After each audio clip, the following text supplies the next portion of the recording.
This is the story of police officers not helping you because they can't be bothered. This geezer was crouching down on the floor. He had blood pouring out of his fucking wrist. No, I didn't see him. This is the story of sexism at the heart of the police.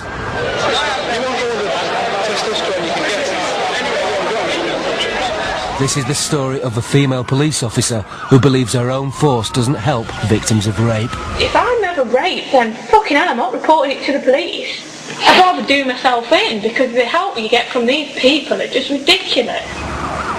This is the story of a public institution frustrated by endless paperwork. So don't go to CPS, and if you do, just poke the bitch's eyes out for me.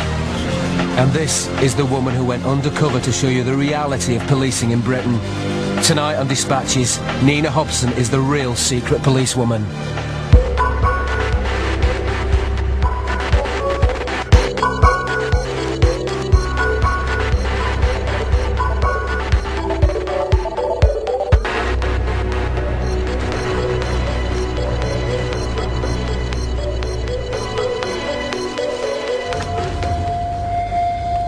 January 2006, and Nina Hobson arrives at Leicestershire Police Headquarters to receive an award for her outstanding performance as a police officer. Invite Nina Hobson to come forward. Deputy Chief Constable David Lindley congratulates Nina and a colleague on their work. Their commitment to the victims of harassment was clear, as was their enthusiasm, which has made me extremely proud, as indeed it has the rest of the Scotland. Leicestershire's Chief Constable Matt Baggott presents the award himself. What neither he nor his deputy know is that Nina Hobson is an undercover reporter. As part of a Dispatches investigation, Nina had rejoined the police 9 months earlier.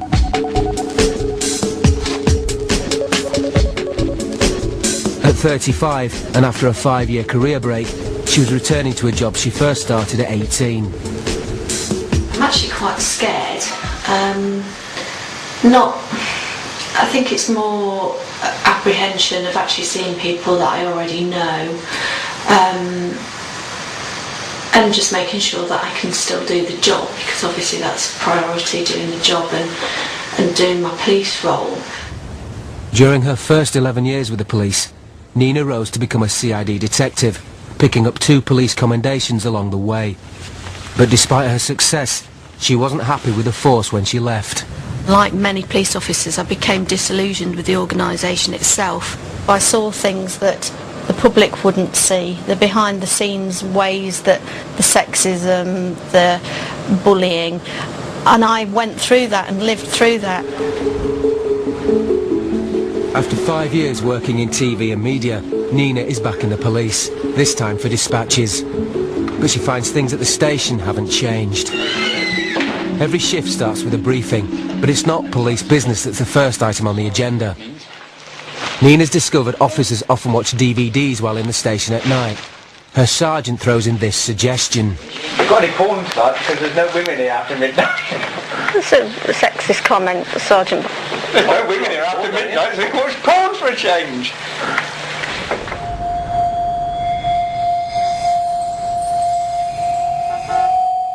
These officers are supposed to be patrolling the M1. Instead, they drop around to Nina's house. So how are you? Good. This is very nice. The 2 officers come round to see me because they're traffic officers. They normally work on the motorway. I happen to live probably 25 miles away from the motorway. They called in for a cup of tea. So where should you be then now? How's it work? Between junction 21 and junction 18. Junction. Where's South Motorway car? Junction 21 and junction 18. Junction what? Video. Oh. But I'm only part-time, so I only get... I've got to show you this Is one. it sick? Yeah. The stuff that they showed me on their mobile phone was absolutely disgusting. I don't want to see anymore. No, nothing.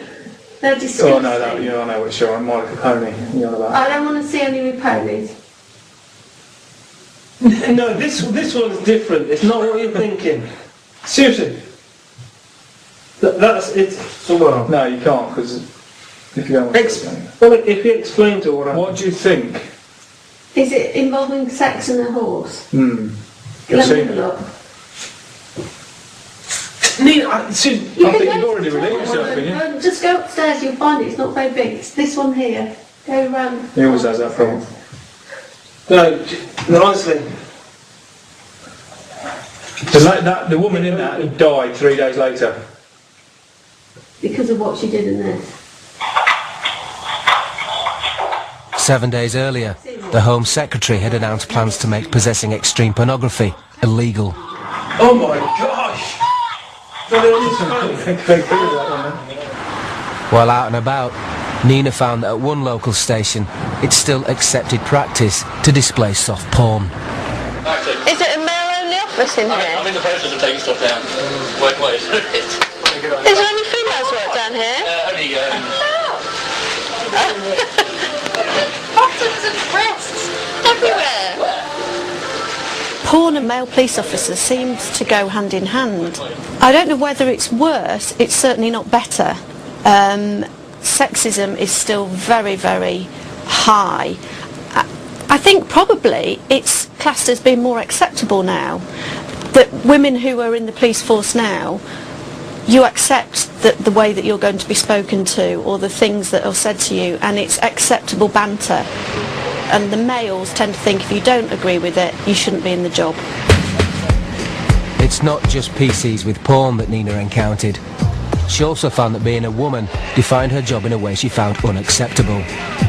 Here, a sergeant makes it plain to Nina he thinks women are not up to controlling crowds on a busy Friday night, and instead sends her on an errand.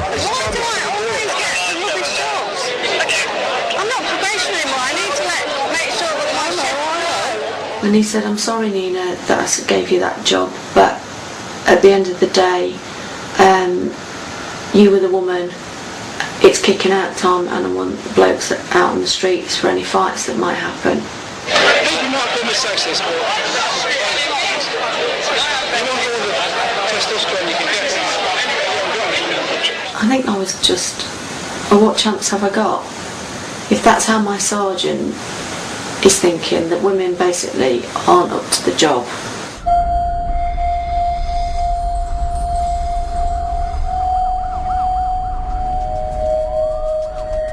What I saw was endemic sexism, but taken for granted every day, the real world.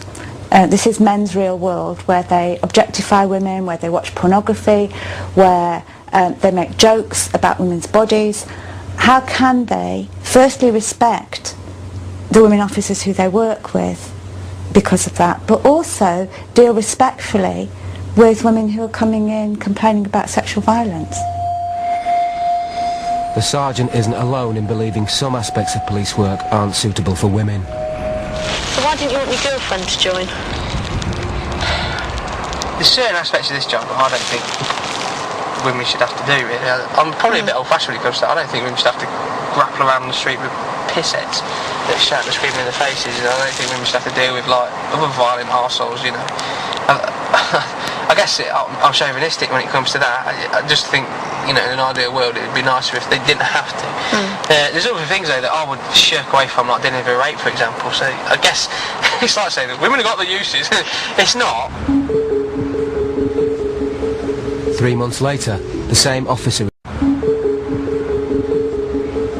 3 months later, the same officer is confronted by a woman who says she's been raped. He decides to consult a senior officer on what to do before leaving the scene.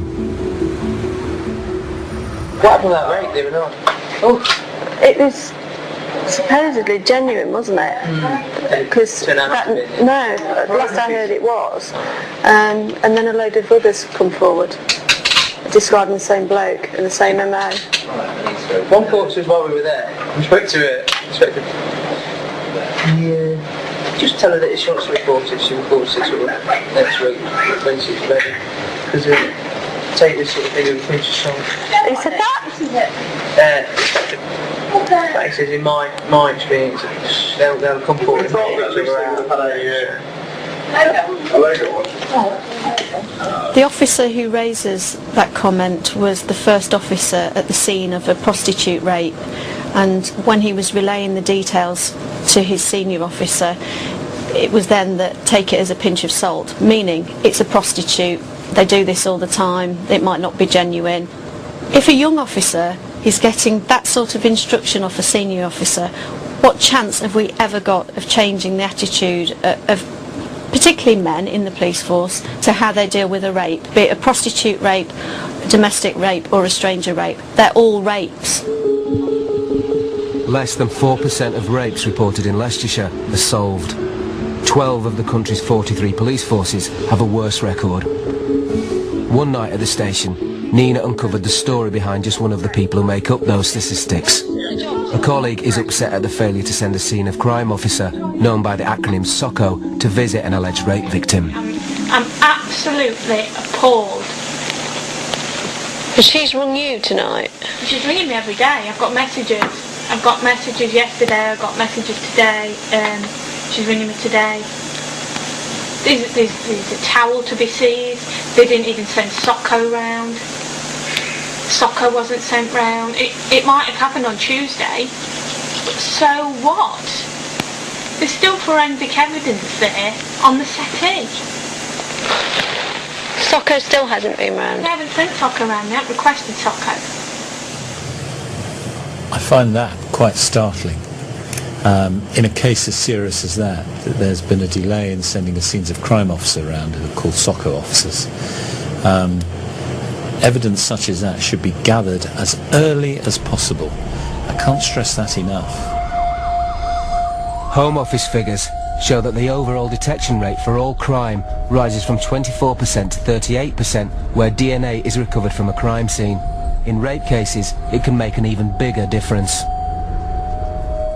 Here we see that potential evidence was not even gathered, let alone analysed.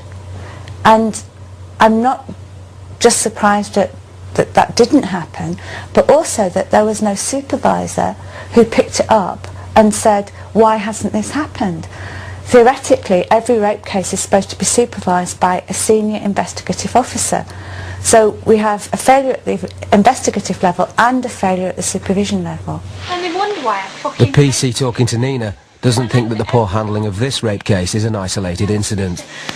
I've gone through rapes, Nina, where I haven't spoken to anyone.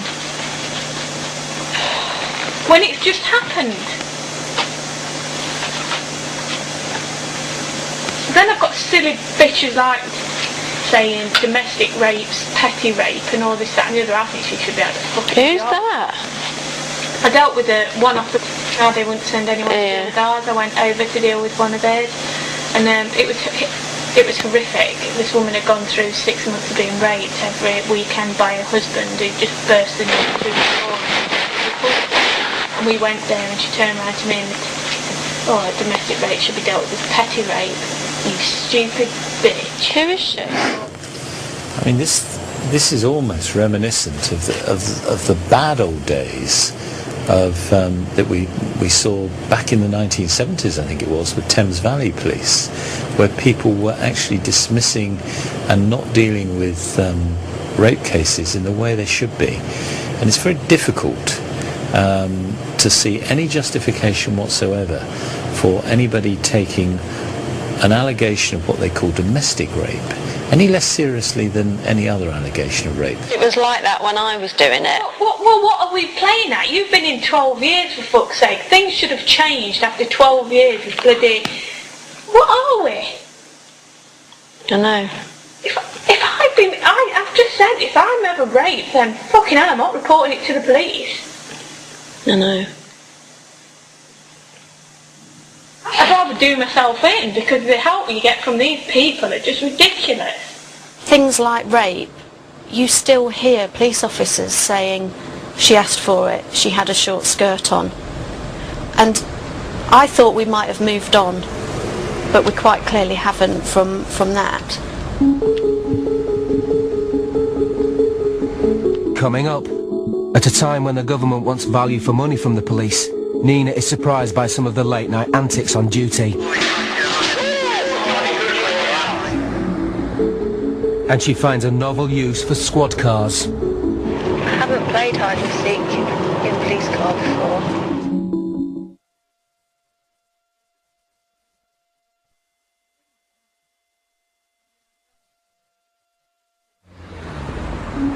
Nina Hobson is a police officer with over 11 years' experience. For 4 months, she worked as a dispatches reporter and filmed officers working in Leicester city centre. Sexist attitudes she hoped had died, she found alive and kicking. Even the police themselves are disgusted at the way their organisation can treat a rape victim. The 290,000 people who live in Leicester each pay around 30 pence a day for the police. It's an expensive service to run. Nina's keen to find out if those taxpayers are getting their money's worth. The sergeant's told us to go and get a Chinese tonight for the shift. The probationer goes because he's a probationer, and I go because I'm new. When we get there, we park on double yellow lines. We're allowed to park here. It's got police written on. So we can't be sent to any other job. I'm saying we're on our way there. With a ridiculous amount of food. But actually, we waited over an hour to get a Chinese meal. I'm tired, 15 minutes. I hope you're all hungry.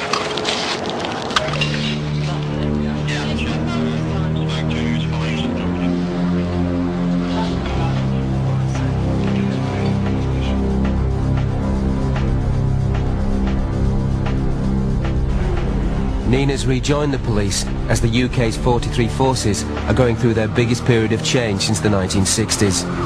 Across Britain, crime and the fear it creates seems permanently fixed at the top of the political agenda. But when working nights, our undercover reporter found fighting crime seemed to be the last thing on the minds of officers. Yeah, it'll be my choice. What a shame. And yours.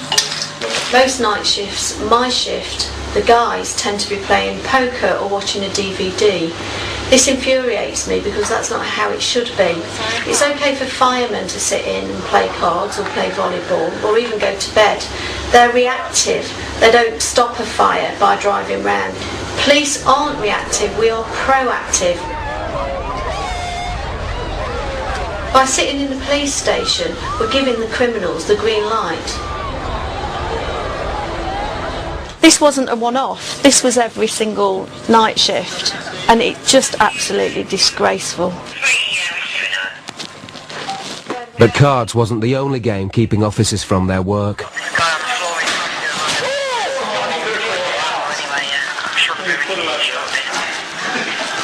This here is the custody suite. The custody suite is the area where prisoners go once they've been arrested or detained. And in here you have civilian officers, i.e. people who aren't police officers, working alongside police officers, a custody sergeant.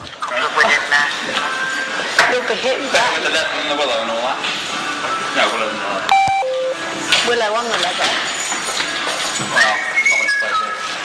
They've decided to play cricket along the corridor, which is all well and good if there's no prisoners there, if you've got nothing to do. But unfortunately here, I was actually waiting with a prisoner to bring them into the custody area. And rather than just stop their cricket and say, OK, Nina's here with a prisoner, they continued to play cricket and I was left to wait. Time wasting at night was habitual. What follows was recorded on just one night. Okay, do you want to play the game with me? What game is that you want me to play? The hide and seek. About 11 o'clock, I got a radio message from one of the police officers saying we're going to now start and play hide and seek. The game can't start till 12:30. Apparently that's the rules, that's the law. Oh, okay, I missed that one at Police College. You have to wait till at least after 12:30, because, you know, we can't let members of the public see that we're pissing about in police cars and not doing anything. So later on, there was 3 cars who played hide and seek. I was in one of the cars. I haven't played hide and seek in a police car before.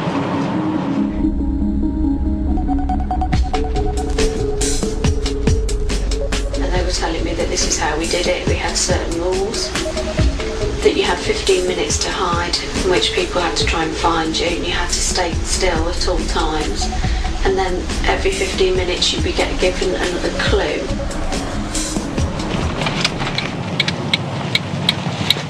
this can go on for several hours.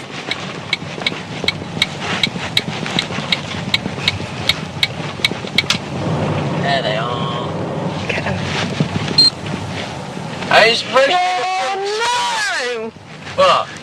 You blew it! That moment of blinding them. I pressed the wrong button. I'm all fingers and thumbs. The game was finally broken up by an emergency call.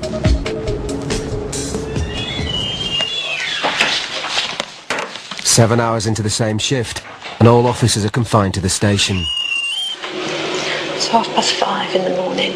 The radios went down at 5 o'clock, so nobody's allowed out till the radios are back on. The lads are playing poker again. Been playing for about an hour. A few more now joining. So at the moment it's the ideal time to do crime. £2 a chip. You have a clique, which tend to be, I think, the police officers, the boys who join the police force because if they think it makes them macho. And they're the ones who tend to be in the clique who say, well, we can sit and play cards. There's a definite diversion within the shift because you have got your officers who are the hard workers, and everybody knows that they're the harder working officers. They're the ones who turn out to the jobs. They're the ones who respond first to the incidents that come out on the radio, and it does cause real problem. There's a friction between the people on the shift. As the night comes to a close, that friction becomes clear. It just annoys me that there's no effort made by anyone To help out? to help out. They'll be off at 7, bang on, Yeah. having spent the last 3 hours playing cards. Yeah. Whereas I've spent the last 3 hours or 2 hours doing a file, then turned out to a job when they asked us to, and then, because they've got your number for going to a job, you get sent to some shite. Playing cards and other games in the station, rather than patrolling the streets, may not be the most serious offence. But some of what Nina witnessed has a much more direct and serious impact on the public. Police use a chemical spray called Captor as a first line of defence against violent prisoners. Sprayed in the face, it incapacitates an attacker by causing their skin to burn and forcing their eyes to close. It's extremely painful. For this reason, officers should have a canister of an antidote called diphoterine. At a briefing by this senior officer, Nina and her shift learn how the expensive but vital antidote is to be conserved. The diphoterine stuff for the Captor, can the van drivers make sure that each of the vans has got some? I don't know where you get it from. That's your mission should you choose to accept it. And if you don't choose to accept it, you're still going to find it. Because the chances are the van is going to be at the incident where somebody's been captured. That is for the use of officers. If it's prisoners that get captured, they can be sorted when they're in custody suite. We're not messing about with them. I want it for officers. I'm thinking of your welfare and safety, and so that's what I want that used for. All right? It shouldn't be used for prisoners anyway. Well, from the training they said it's used for officers because it costs 50 quid a shot. Prisoners can bollocks. Well, I think that, if that went out in public domain, I think they might get shot with that. But.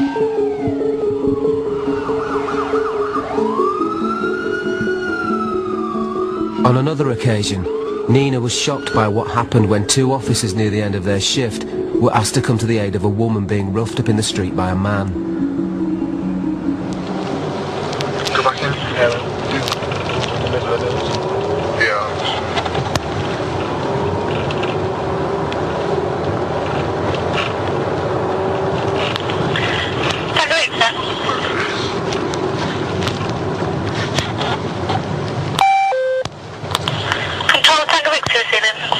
Is Tango Victor CCTV?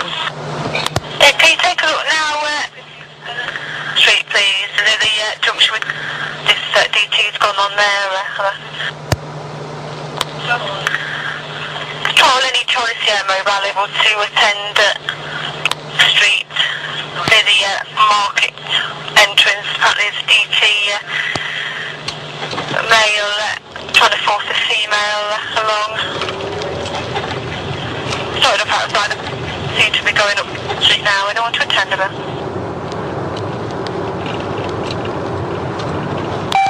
Are we going? There's enough B shift that Take the car. We're not. Come on, take the car. We're not. Despite being very close to the incident, the officers failed to respond. It's 3.5 minutes before another unit answers the call from the police control room. I mean, this is one of the clearest examples you could see of dereliction of duty by a police officer, and astonishing that, you know, they don't know the seriousness of the offence. That woman could be being dragged down an alleyway, being raped, seriously injured, and yet he's quite prepared just to turn his back on it and drive on. And it seems an appalling piece of behaviour, not one that we expect from our police force. Later in her time with the police, the driver of that patrol car admits to Nina that during the last World Cup, he and his colleague put catching a game of football before his duty to the public. Come basically fly over, past the Matthews on your left, and there's this geezer. It must have been about 5 in the morning. And this geezer was crouching down on the floor. He had blood pouring out of his fucking wrist. I said, "You see that man over there?" He goes, "What man?" He says, "That man over there, that fucking injury to his arm, he's sort of crouching down. He looks like he's about to pass out." He goes, "No, you didn't see him." That sounds like... We're going in.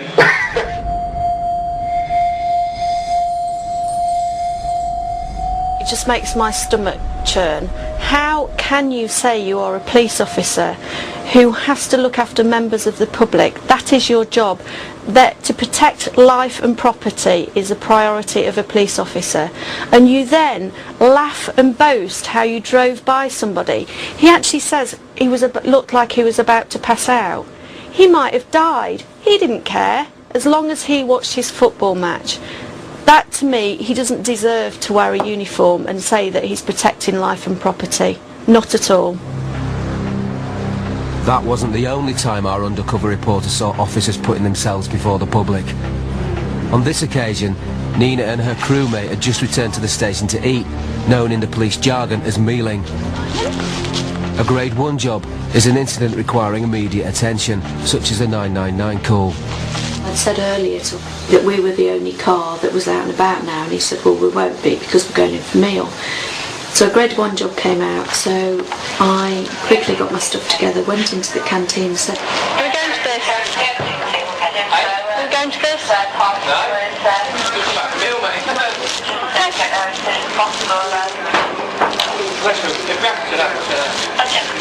So I went back into PC and said, he's refused to go with me, and at which point she got called to another job because she got the van. He won't go out on me because he's not turning out because he's mealing.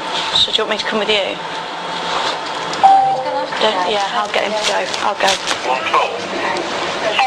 3 other officers were mealing at the same time. They all stood up and said, we're going. You got, yeah. PC stayed in the canteen all the time. He didn't make any attempt to move. 19, I'll go, yeah. Do you want me to go? It used to be that you had pride in your job, and it's that's missing. I was so proud to be a police officer from the day that I joined to the day that I left. These people aren't proud to be police officers. They're doing it so that they can say, I'm a police officer, I'm cool, and that, to me, is the only reason, and he proves that. Nina's disappointed to have uncovered poorly performing and demotivated officers.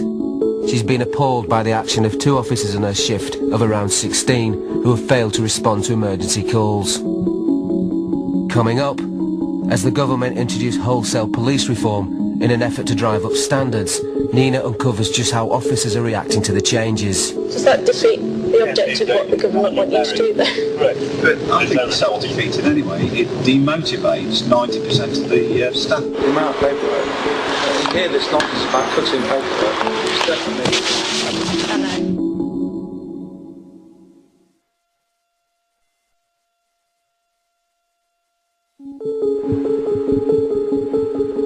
Undercover reporter PC Nina Hobson filmed the Leicestershire police for 4 months. She uncovered poorly motivated, sometimes lazy officers and witnessed dereliction of duty. We don't want to attend her.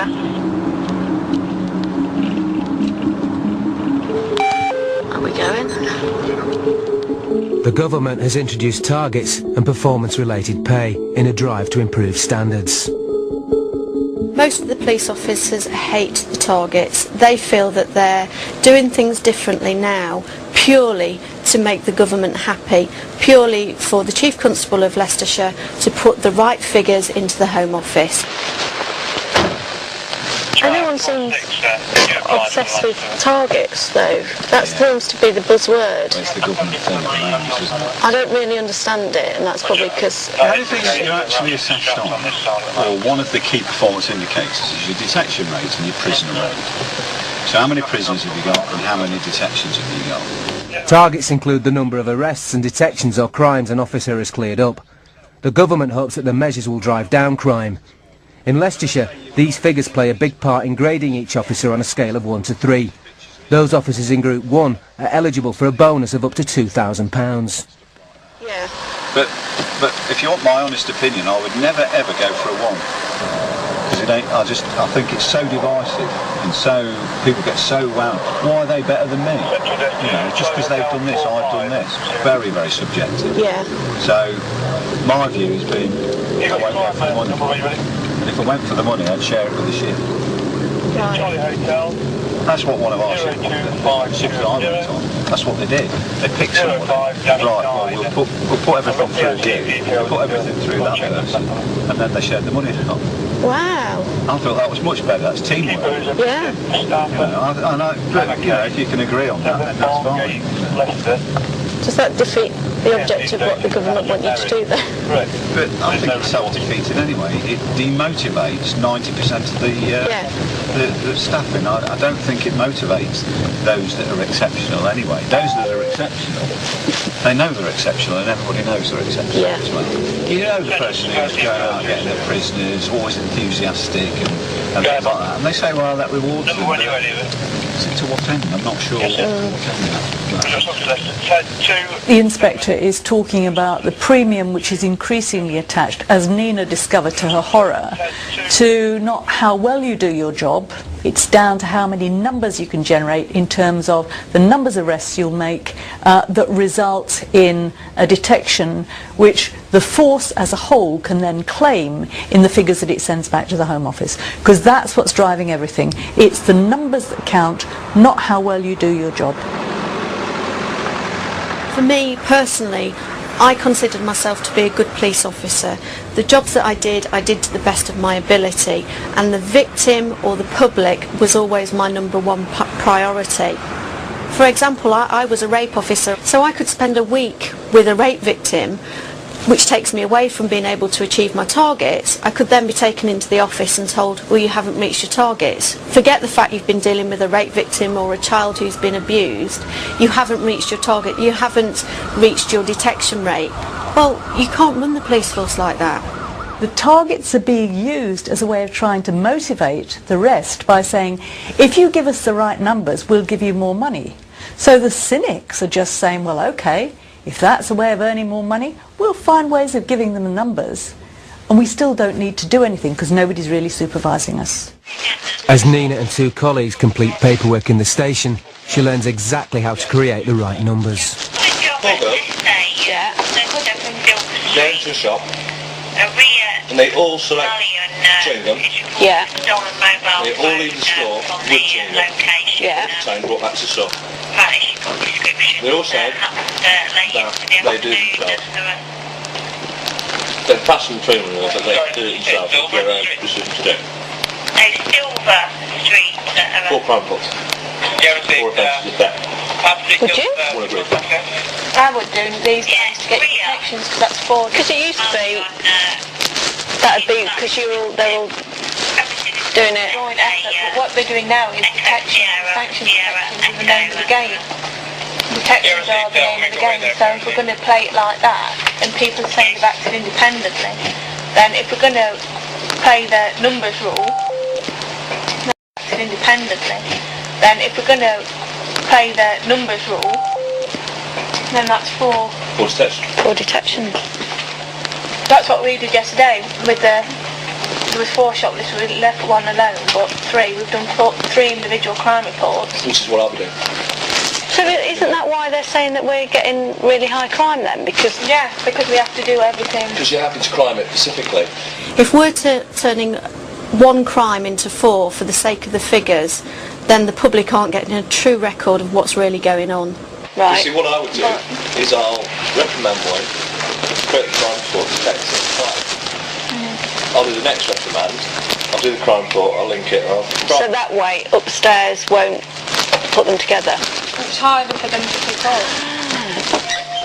The reason the officers don't want their action to be picked up is that they're breaking the Home Office rules on counting crime. A police inspectorate report on Leicestershire published in October said the force itself had looked into the issue and found significant variances between the Home Office rules and practice on the ground.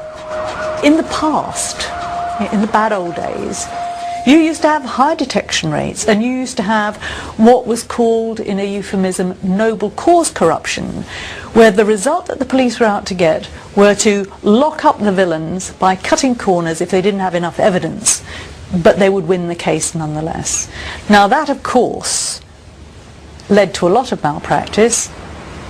The results thereafter now are simply to make the figures look right.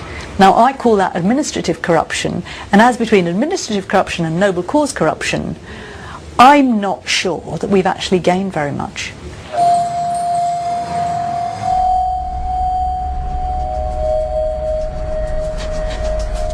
Not only have targets changed the force itself, but also the way officers deal with the public. But they're taking away my discretion, whereas I can't sit people down now with a cup of tea and yell at them, get it all sorted over the table. I have to arrange and deal and file crime.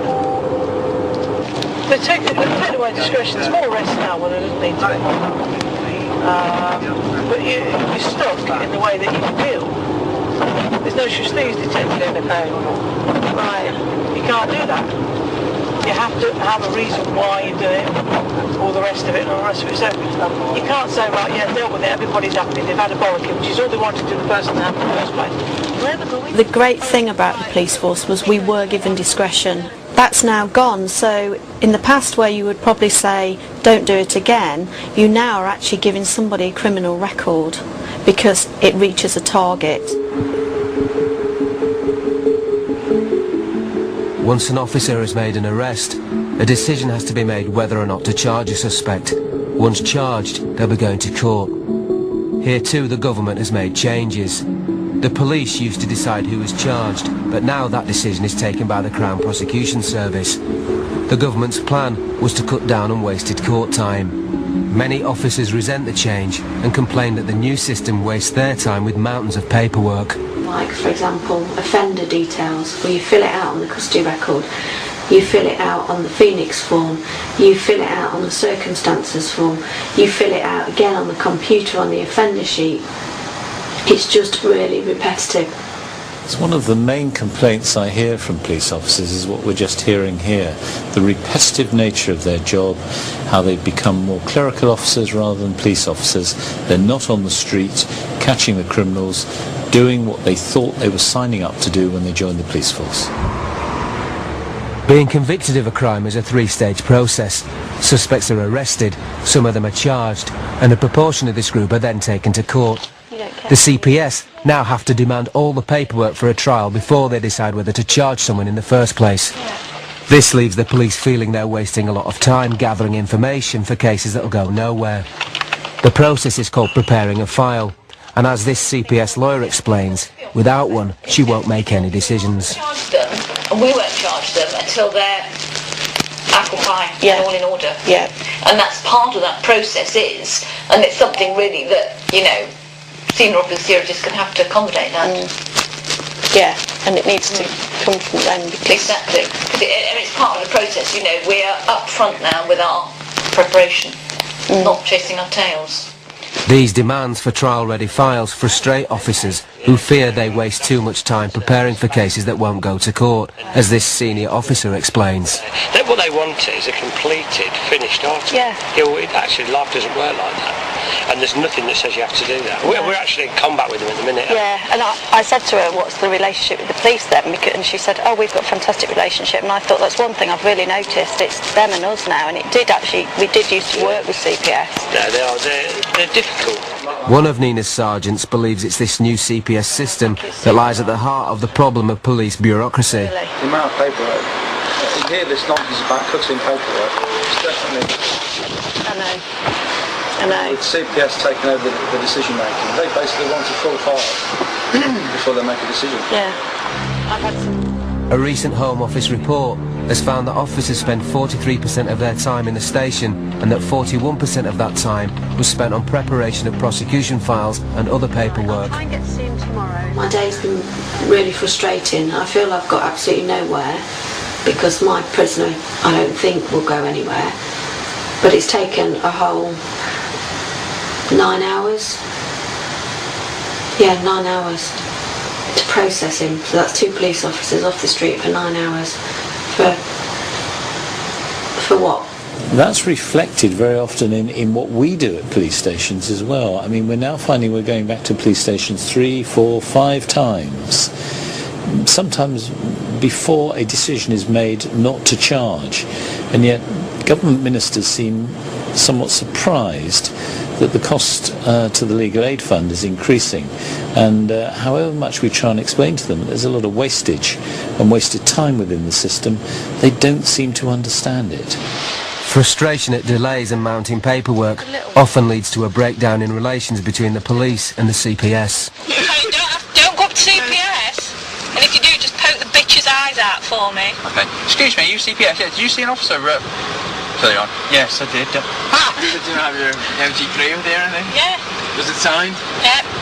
What's the problem then? She was really off. Nina said that she felt awkward in there. It was horrible. She did feel awkward. She was horrible. She sent me so many tasks. There was them and us.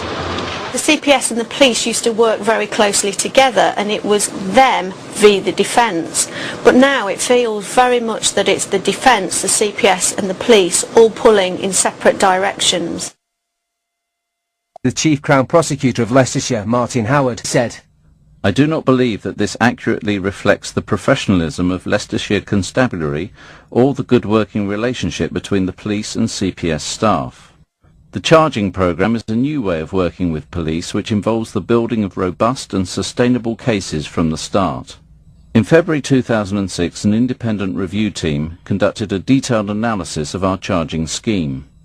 They found that both the police and CPS staff had a very good understanding of the principles of charging, and there was good evidence of a strong prosecution team approach.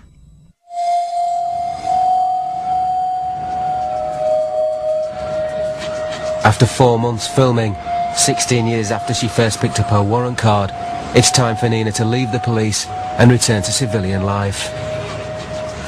16 years. 16 years. I've been with the police. But now it's over, and I knew that it would be over when I went into making this programme. But actually the reality is a lot harder than I thought it would be. But I hope that everybody realises why I've made the programme, and I hope that it changes things for the people who are still in the police, the people who do give up so much to be good police officers and who should be supported and not just totally browbeaten by the bureaucracy and the government and the system. On January the 24th, 2006, Nina Hobson was awarded the Chief Constable's recognition of outstanding work. 3 months later, the Chief Constable watched the programme you've just seen. What can I say first? You've just seen. Well, can I say first of all that I condemn the behaviour shown in the film. And on behalf of the vast majority of my decent and honourable colleagues, I would like to apologise to those individuals. As soon as we have the footage, we will deal with the matters and the issues very firmly and very swiftly. What we saw in the film suggests there is a culture of sexism permeating the force. Well, can I say again that sexism is unacceptable. It has no place in one organisation, and nearly half of the colleagues I commended last year were female colleagues and valued colleagues. Some of the most shocking material relates specifically to rape and the idea that officers aren't collecting evidence, that they're not taking allegations seriously. In the National League table of forces, you are already well down the list. You come something like 30th out of 42 in the number of rapists that you catch. It explains why, doesn't it, when you see behaviour like that? Well, rape is a despicable and horrendous crime, and it makes no difference who the victims are. I need to say that very clearly and very straightforwardly. Rape is a horrendous crime. Our detection rate, actually, last year we convicted dozens of people for rape. We've recently carried out a major review of how we conduct rape, and there will be many people who are satisfied with our approach. I don't want a single victim of crime, a single victim of rape not coming forward, because we have many victims who have had a fantastic service from us. We will clearly look at the incident you've shown on this film. We will forensically explore it, and we will learn the lessons from it. What you see is someone joking about driving past a man bleeding in the street, officers not responding to a woman being attacked. Isn't that an absolute dereliction of duty? Well, I am not going to condone the behaviour of individuals and their neglect of duty. As soon as we have the footage, we will look very carefully at what we have there, and we will deal with it swiftly and firmly. I am not going to condone, on behalf of the vast majority of my good colleagues who do not deal with incidents as they should. I'm going to condemn that behaviour very clearly. What comes through most clearly in part 3 is a real sense of demoralised good officers who feel they are being suffocated by targets, by bureaucracy. How much sympathy do you have with them? I'm a great believer that we are accountable for the public money that we're given. And I'm a great believer that as police officers we have to be accountable for the arrests we make, detections we have, and the quality of what we do. And I think what we see is a much more intense spotlight on police accountability. I fully support that, and I'm fully behind that, and it's something that I'm driving through in terms of reform. I believe the vast majority of our colleagues actually accept that, because they do an absolutely fantastic job on the people they serve. But if we have individuals that still need to accept their own accountability, we clearly will take measures to do that.